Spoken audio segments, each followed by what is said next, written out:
Well, good evening, y'all. Uncle Frank here. Haven't done a video in about a week. Been a little bit under the weather, but here I am.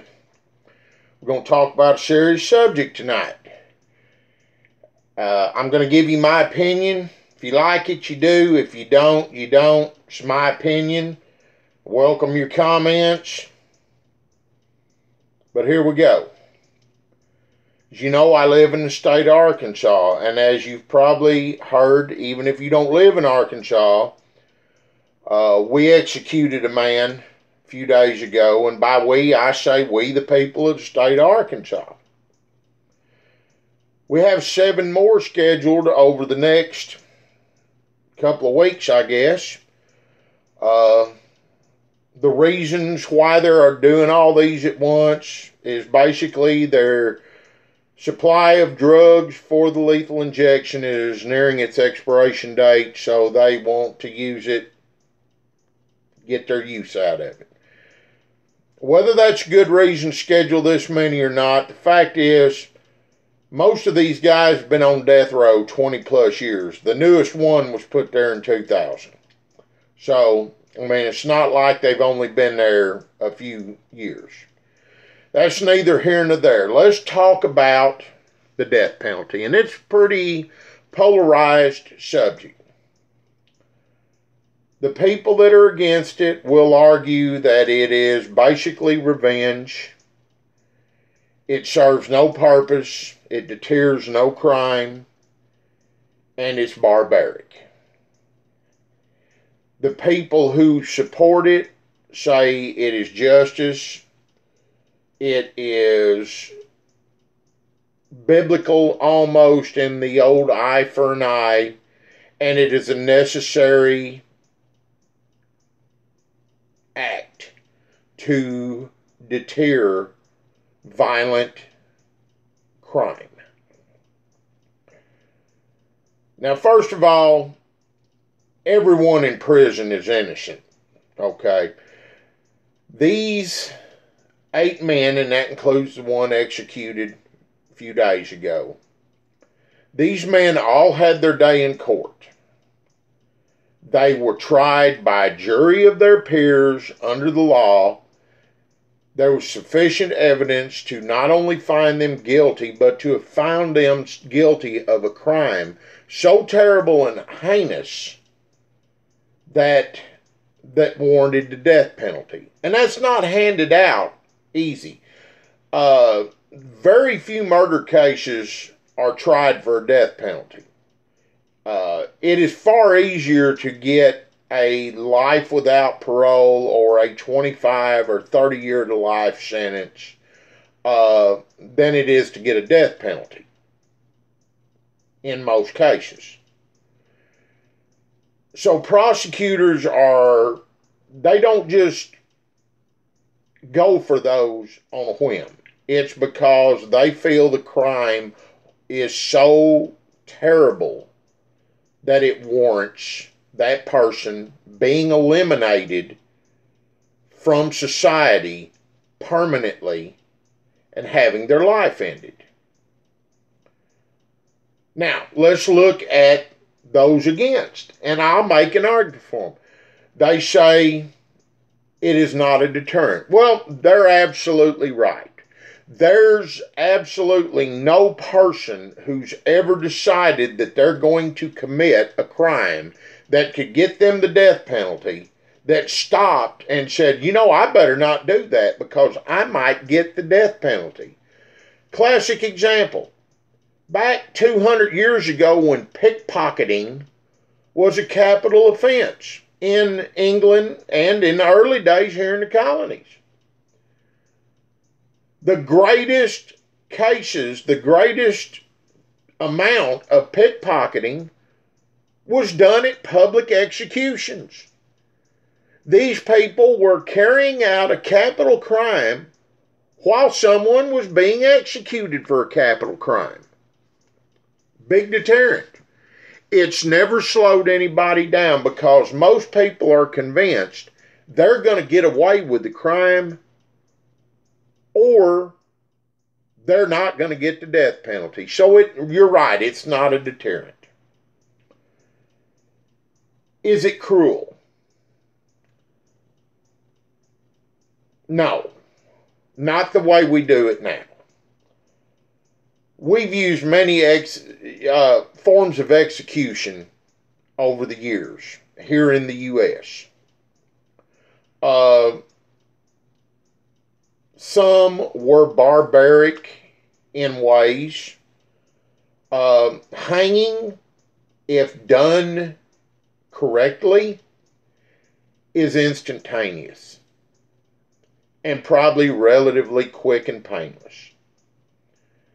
I'm quite sure an electrocution, if done properly, and of course we all watched the Green Mile and watched the guy, didn't get the sponge soaked and he fried. And we think that's what all electrocutions was like. No, done properly, it's quick, it's over with. The gas chamber, relatively quick, easy, and over with. Now we have lethal injections. We've shot people. Just go to that. We've shot people. Done right, it's done. The lethal injection. This cocktail of drugs, first of all, you go to sleep. Probably the worst thing about it's getting that needle put in you. Because I hate a needle. And I hate IVs. And the one they use is quite long, and it goes into your femoral artery, into your femoral artery or into one of the big veins in your leg. So it probably hurts like hell. But then you go to sleep, and then they stop your heart and your breathing. Basically, they give you a they give you an anesthetic, put you to sleep, give you a muscle relaxer to stop your diaphragm from making you breathe, and sodium chloride to stop your heart and induce a heart attack. Very efficient, very quick, and probably quite painless. And it is humane. So, no, it's not cruel. It's certainly not as cruel as the death that these people visited on their victims. Is it revenge?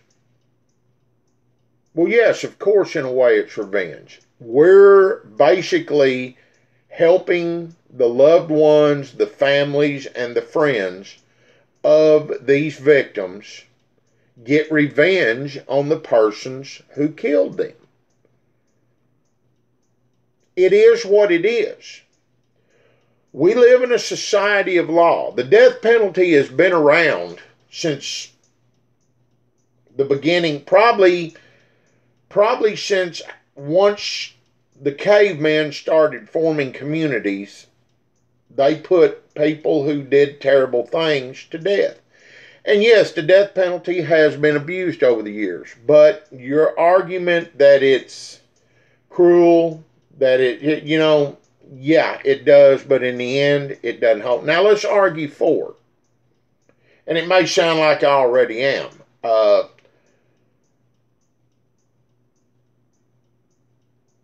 My problem with the death penalty is I think it is used sometimes when it shouldn't be.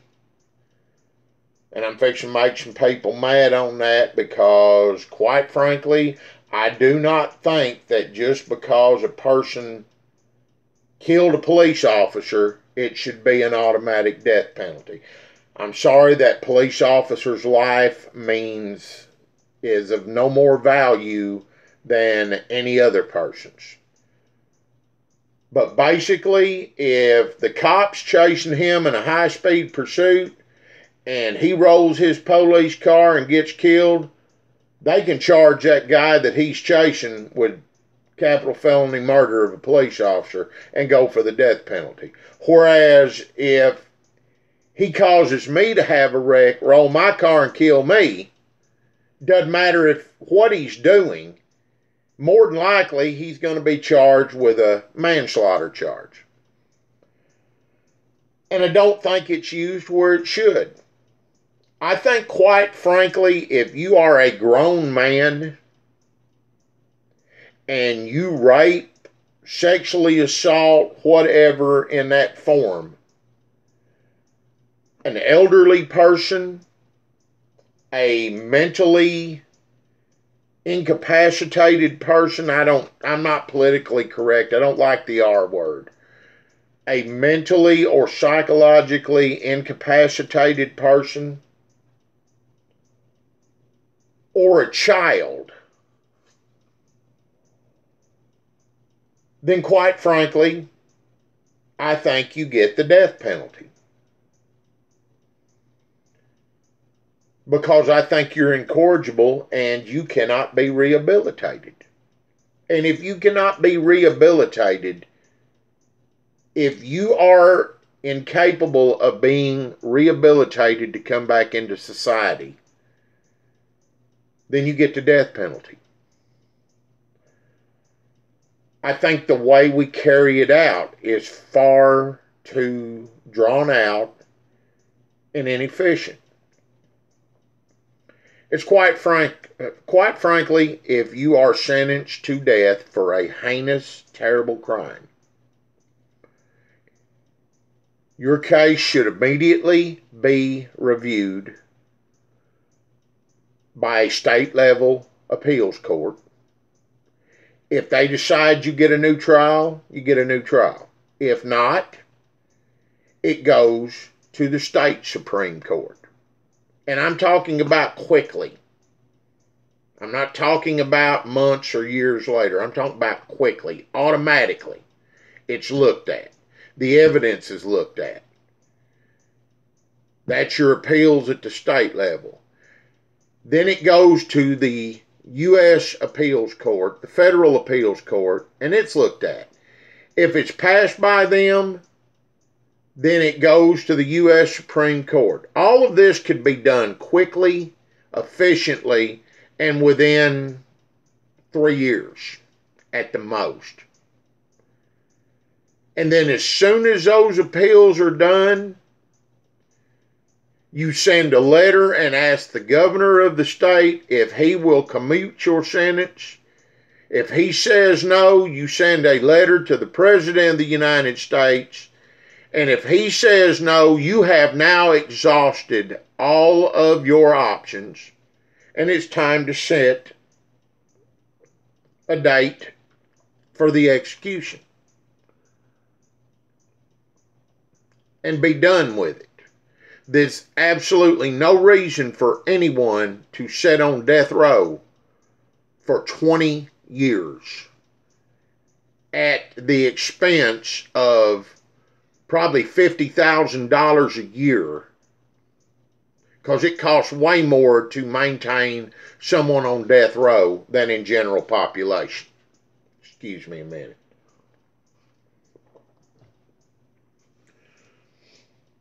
That's my argument about what's wrong with the death penalty. Now, if they repeal the death penalty, I'm all for it, because it will be law. If they don't, then it should be done as humanely. It should be done as efficiently and as legally as possible. But it should be done. I'm not going to have sympathy for these 8 men who murdered helpless victims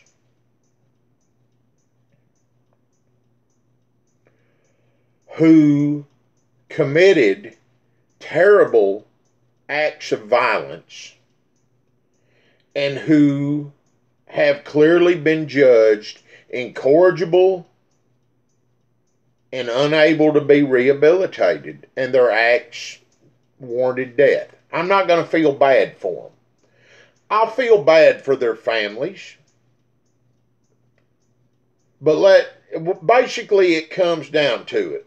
You know, you ask yourself, well, what if your brother was on death row and was going to be? Well, I know someone who has a relative on death row. And it has to be a terrible thing. But I also have to ask you the question, what if your wife, your husband, mother, father, grandparents, brother, sister, children, nieces, nephews, cousins, whatever, your friends, what if one of them was brutally murdered, terribly killed? Their life ended in a most brutal manner that the state said this person must die for this crime.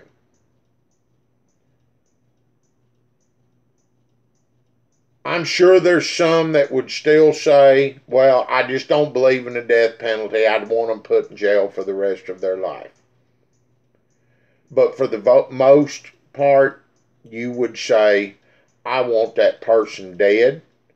I want to be sitting there when they breathe their last moment, when their heart takes its last beat. Vengeance, yes. Justice, yes.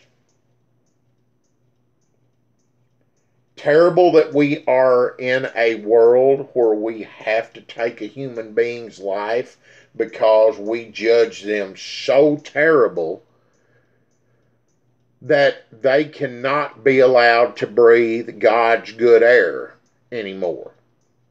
But that's the world we live in. When you get us into a better world, then I'll be happy to be there and we can do away with a lot of the things we have to do now.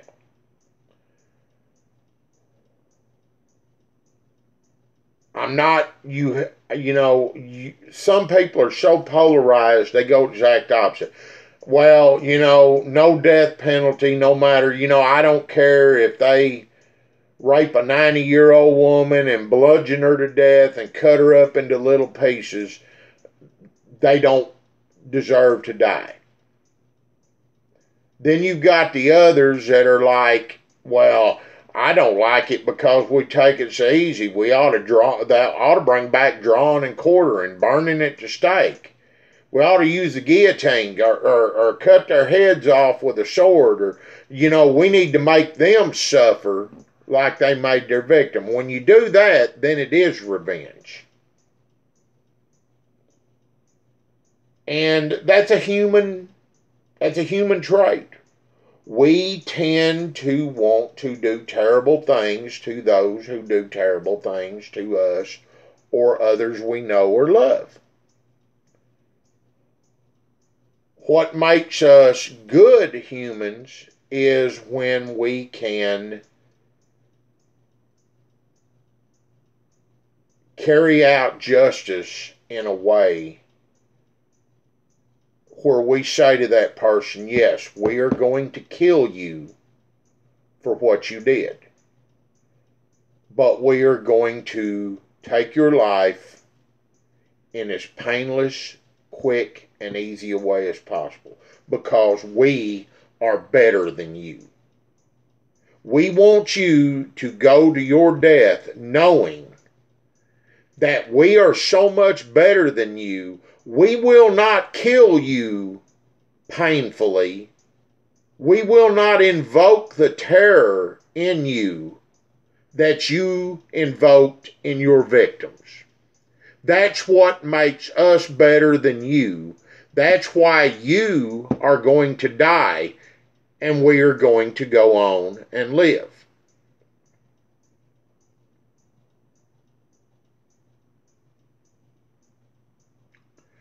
That's my views. I'm Uncle Frank. That's the redneck truth. I hope y'all will give me a like, give me a subscribe, and be on the lookout for my next video. Y'all have a great day, and God bless.